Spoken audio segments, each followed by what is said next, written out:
scouting department in front of you. I'm going to have them come down and introduce themselves because obviously the group of people that isn't always in front of the microphone. Each person is going to introduce themselves. After that, we will have questions for the group. We have microphones for questions, and if you have a direct question for somebody specific, just point them out. If not, general group, somebody will take the question. I'm Jared Hackmeyer. I'm an undergraduate scouting assistant here at Syracuse. Tommy Caparelli, defensive line quality control, assistant player personnel.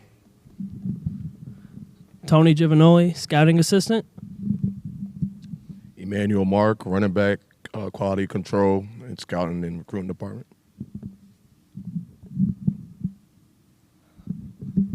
Aaron Benici, director of scouting. Alex Kelly, scouting assistant. Stack Williams, scouting assistant. Last but not least, Nate McNeal, general manager. So we have obviously a bunch of new signees today. Reminder, we can only talk about people that we officially signed today per NCAA rules. So if you have questions about somebody specific, make sure there's somebody that is on that cuse.com/signing day page. We'll open up for questions now. Who wants to lead us off? We'll start with Jesse right in back. Well, this one's for Nate. I know Fran had talked about. Forgot about the microphone. Nate, I know Fran.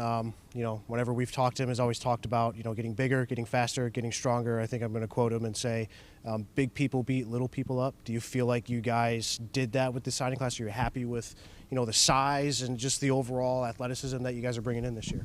Yeah, we definitely are happy with the size, especially in the trenches. Definitely got bigger, longer, faster. A lot of guys run track, so definitely happy about where we are with the development of those guys coming in here.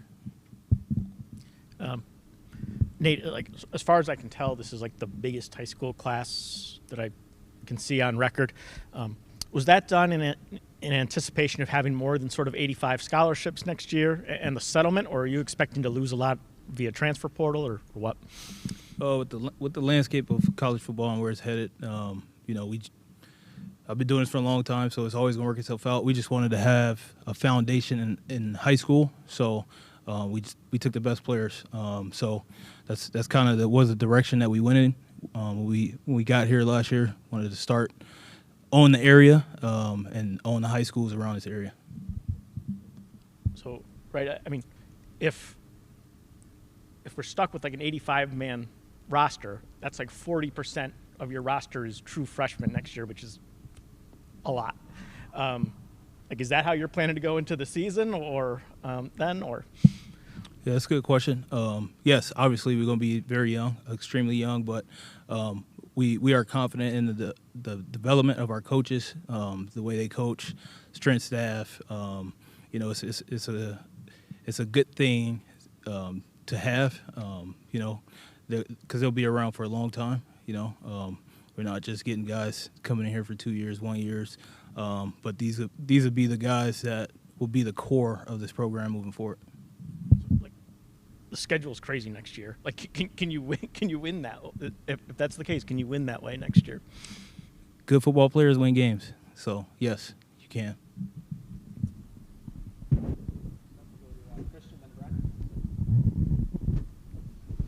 Tommy, I wanted to ask you specifically about your neck of the woods in Florida, because most of the fans know about the New York base that Fran wanted to build, but there's still a significant amount of players also in that Florida region. How important was it for Fran and you personally as well to keep those strong roots that Syracuse has in Florida?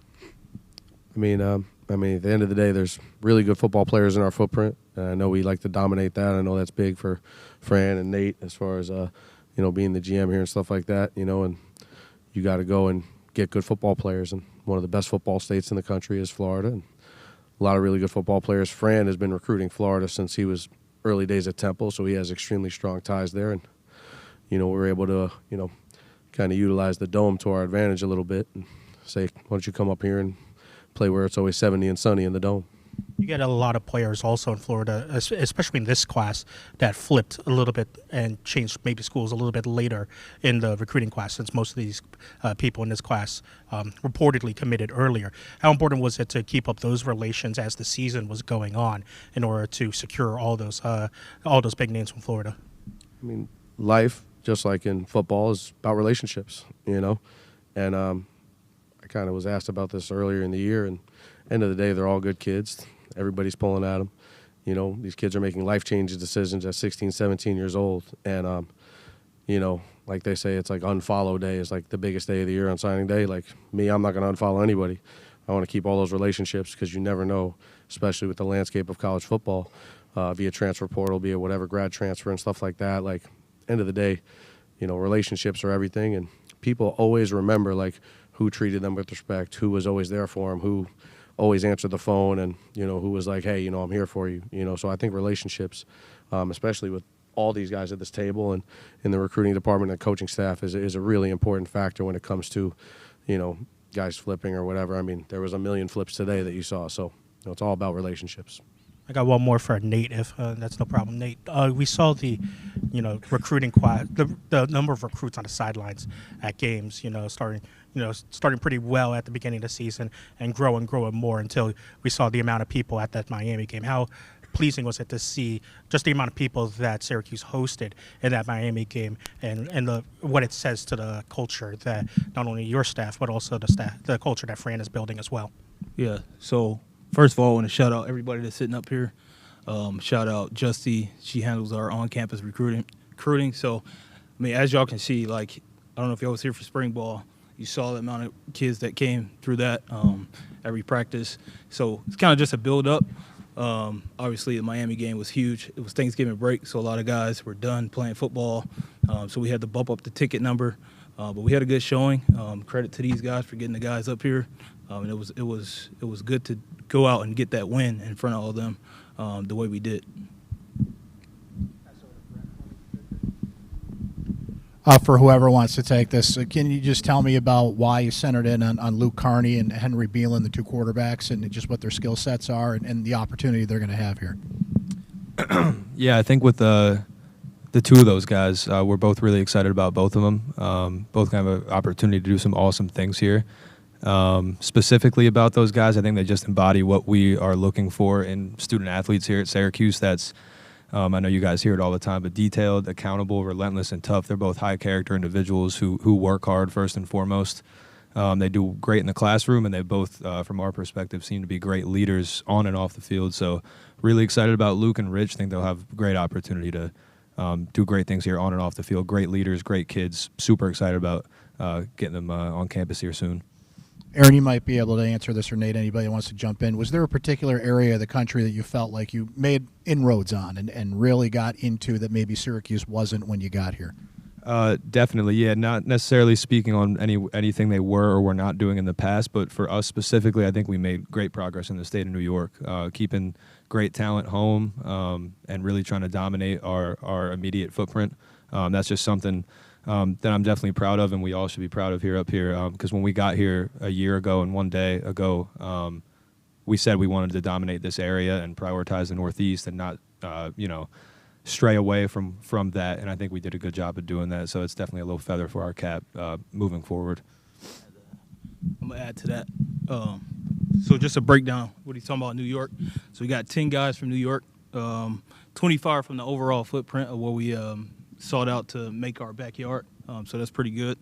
And then outside of the footprint, obviously we got 9 guys. But to Aaron's point, and everybody up here that has this area, they did a really good job in honing in on who we needed to target, who we needed to get to camp, who needed to run a time and stuff like that. So hats off to these guys. They do a tremendous job every day, day in and day out, always watching film. Can't be more grateful for these guys up here. Back to Chris. Nate, you talked about the young quarterbacks. In terms of the future of that position, do you guys sort of expect to go get a portal guy similar to this year, or what's your plan there? We're gonna weigh all options, and we'll see what's out there. But we are confident in the guys coming in here, so let's wait and see. Obviously, it's really hard as a young quarterback, even Jakari's age, to maybe be ready. What have you seen from him over the past year in terms of, whether he could step in next year and sort of compete for that role? Yeah, obviously, when he signed, he didn't get here to the summer. So, you're a little behind when you get here in the summer. I would say towards the end of the season, he made some really big strides. Won scout team player a few times. Just really gave our defense a look, a really good look. So he's continuing his development and becoming a good quarterback. So excited. This should be a big off season for him. You guys might be able to talk about this for half an hour, but do you have a favorite story in terms of how you found a guy or anything like that? I think Stack's got a good story. Peace. So, so I'm from Hartford, Connecticut, and so there you go. I see you, big guy. So so there's the twins, Davian and Davion Kerr are from my backyard, so to speak, and so I was raving about those kids as soon as I got here. I was unaware if we knew about the kids, and so I made sure that we were aware right away, and I kind of just stood on the table for the kids. The kids were giving me nightmares back at home in terms of their performances were so elite, electrifying, and so I'm like, man, if I ever had an opportunity, those kids would be, the first thing I thought about. And so I would tell the guys how talented they were, and we need to get a look at these guys, and they're the best to ever do it in XYZ, and we would have a good time going back and forth about that. And then they came to camp and they showed and proved, and they demonstrated that they were prolific athletes, and so they earned themselves an opportunity to play here. And so it was a beautiful thing. Mom, Dad cried. It was a beautiful opportunity for that family, and the whole city in itself was really excited about the opportunity for the twins to come here and perform on the same team. And their high school was also blue and orange, so it was a beautiful fitting situation. So they were very supportive as well. And it was a beautiful situation, so we're really proud of that.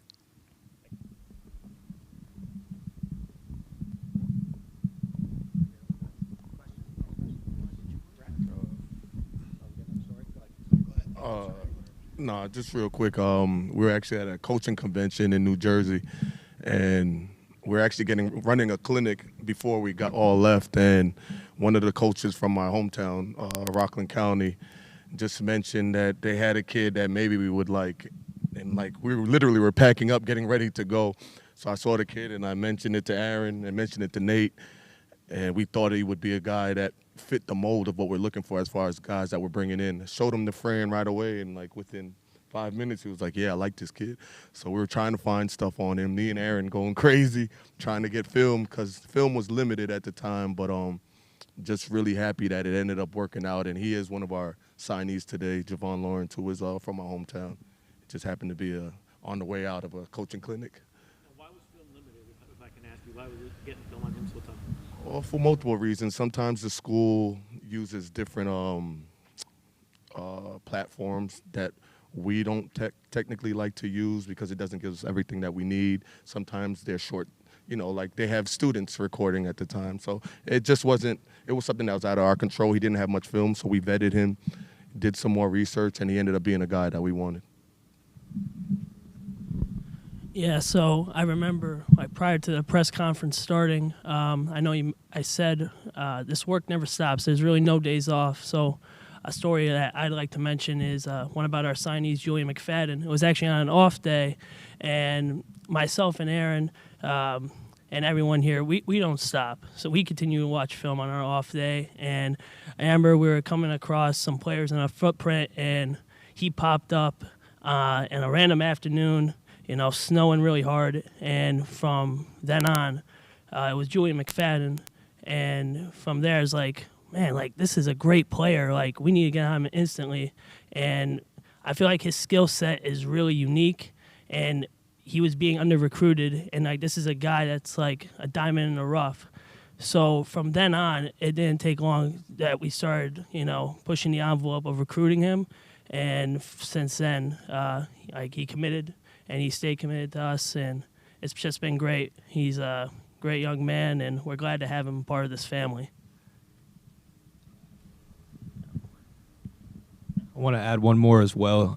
When we first got here in December into January, Alex was not here yet with us. He was still working down in Georgia in Athens for the Bulldogs, and he sent me a link to a huddle highlight tape of Matt Hahn from CBA Syracuse, who I was somewhat familiar with at the time, but we were so worried about the 24 class at the time. He was like, if you guys are going to prioritize one guy, in the 25 class starting out, it should be this guy. And so he kind of got the ball rolling on that before he was here. eventually came up here and initially was working with that area and whatnot. So when they'd come on campus, he would help recruit them and whatnot. So got the ball rolling on that, played a big role in it, and now he's one of our favorite, they're all, our favorite commits, but he's a very good player who's, going to be a good player here. So. Georgia telling you about a Syracuse guy? 100%, yeah. So we sat next to each other, worked closely down in Georgia, so we were in constant contact once I got up here. So, yeah. Yeah, I searched Fran Brown and Syracuse football so many times when I was down there just to see what I could chip in to help these guys out. And it was just something, because this is my guy right here. We rode to work a lot of times down in Georgia for months when his car broke down.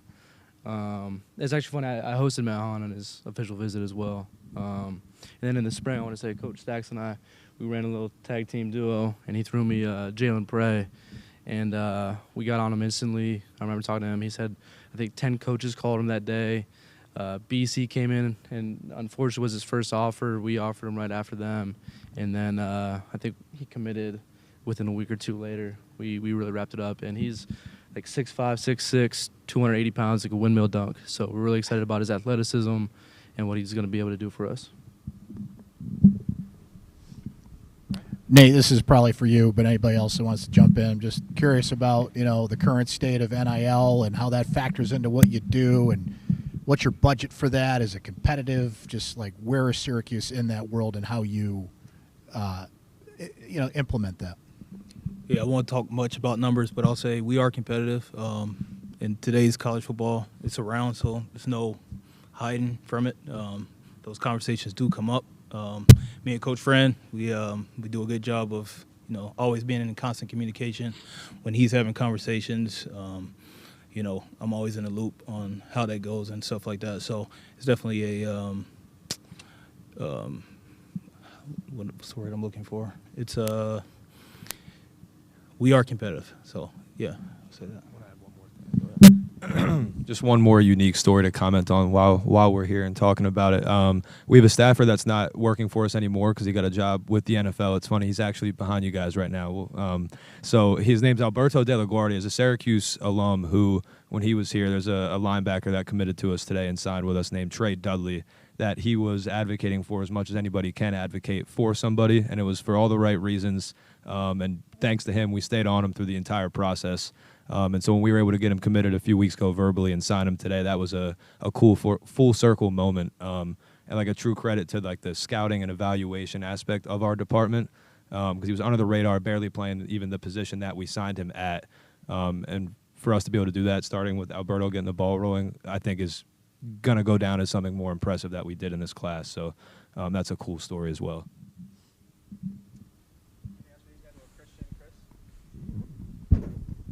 For anyone who wants to answer about New York and recruiting in the backyard, how important was it to not only get the backyard signed, but also to accomplish that goal for Fran Brown, and also sign so many high-level recruits that were in the state of New York? Since based on ranking sites, most of the New York recruits that are signed are in the top 15, top 20 recruits that are in those ranking sites.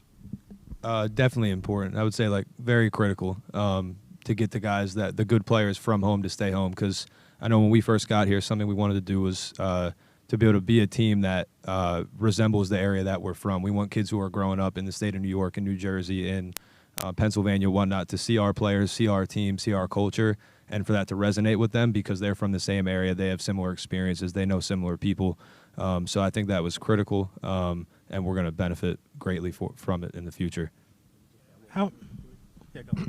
Just to follow up on that, I wanted to say that when we first got here, the amount of players we had some in the state, but it didn't reach the whole state. So again, me being a downstate guy, it was important for me to get right down there where that border is in the Rockland counties and the Westchesters and stuff, to look at those guys, that area where they're known more as basketball players instead of football players, and even as high up into the border of Canada. So just speaking on the backyard in New York, I mean, we took that serious and we just expanded it a little more to make sure that we were getting all the creases and crevices towards the borders, north and south.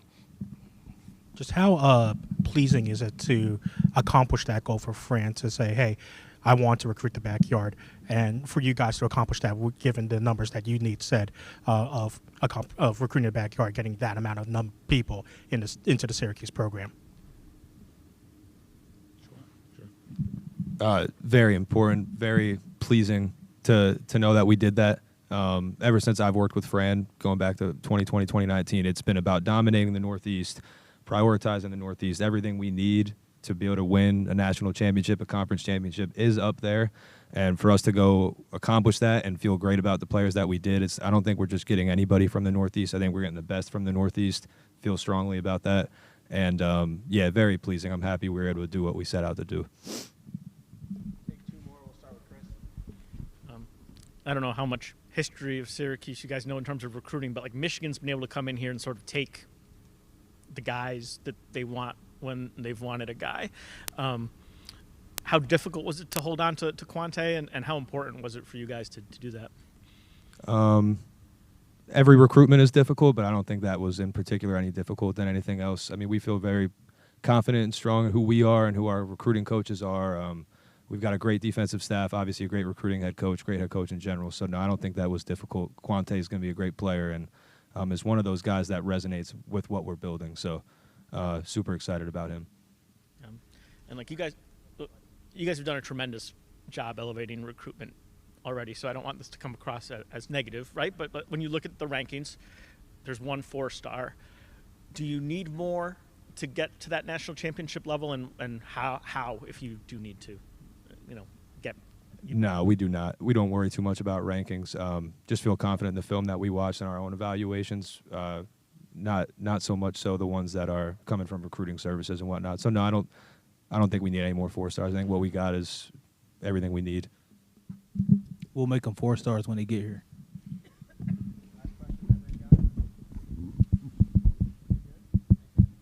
Appreciate y'all. Thank you, guys.